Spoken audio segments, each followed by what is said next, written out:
কর্মী রামিম চৌধুরী।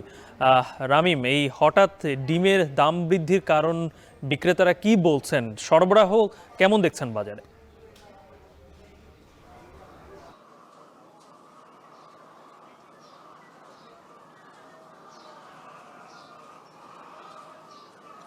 গালিব, বাজারে কিন্তু সরবরাহ একেবারে কম রয়েছে বলে ব্যবসায়ীরা আমাদেরকে জানিয়েছেন।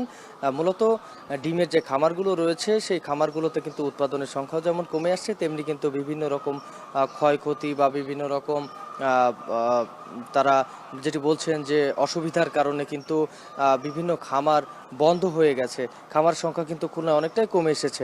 আমরা এই মুহূর্তে ডুমুরিয়া উপজেলার একটি খামারে রয়েছি। এটি কিন্তু এখানকার বেশ বড় একটি খামার। এখানে প্রায় 18,000 মুরগি রয়েছে ডিম উৎপাদনকারী, এবং এর পাশাপাশি এখানে কিন্তু প্রতিদিনই কিন্তু প্রায় 12 থেকে 13 হাজার ডিম এখান থেকে উৎপাদন করা হয় এখানে।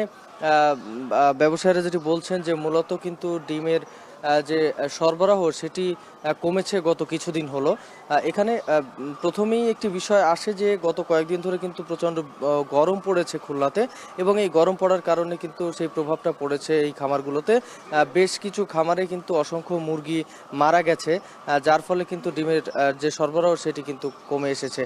এর পাশাপাশি খামারগুলো ক্ষতিগ্রস্ত হওয়ার আরেকটি কারণ ব্যবসায়ীরা যেটি বলছেন যে খাবারের দাম বৃদ্ধি। বা এই মুরগিগুলোকে যে খাবারগুলো খাওয়ানো হয়, বিশেষ করে ভুট্টা, সয়াবিন, এইগুলো কিন্তু বেশিরভাগই আমদানি করা, এবং আমদানিকৃত যে এই যে খাবারগুলো রয়েছে এগুলোর দাম কিন্তু অনেকটাই বেড়েছে। গত বছর যে দাম ছিল তার থেকে প্রায় 3 গুণ দাম বেড়েছে বলে এখানকার ব্যবসায়ীরা আমাদেরকে জানিয়েছেন। ঠিক সেসব কারণেই কিন্তু এখানে মুরগির যে পরিমাণ খামার ছিল, ডিম উৎপাদনকারী খামার, সেই খামারের সংখ্যা কিন্তু একেবারে কমে এসেছে। এর পাশাপাশি এই প্রভাবটা কিন্তু পড়ছে এই বাজারের উপরে।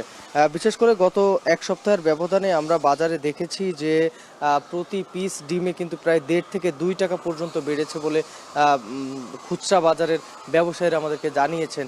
ডিম মূলত কিন্তু প্রতি এই গত 2 থেকে 3 সপ্তাহ ধরে কিন্তু ডিমের দাম প্রায় 1 টাকা 50 পয়সা করে করে 2 টাকা পর্যন্ত বেড়েছে।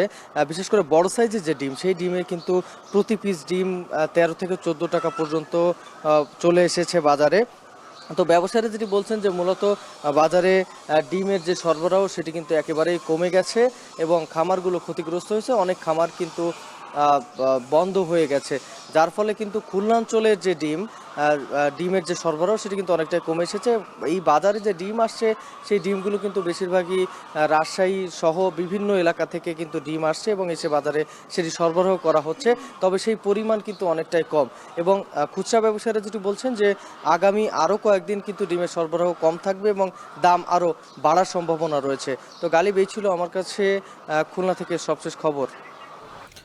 খুলনা থেকে রামিম চৌধুরী জানাচ্ছিলেন ডিমের বাজারের সর্বশেষ।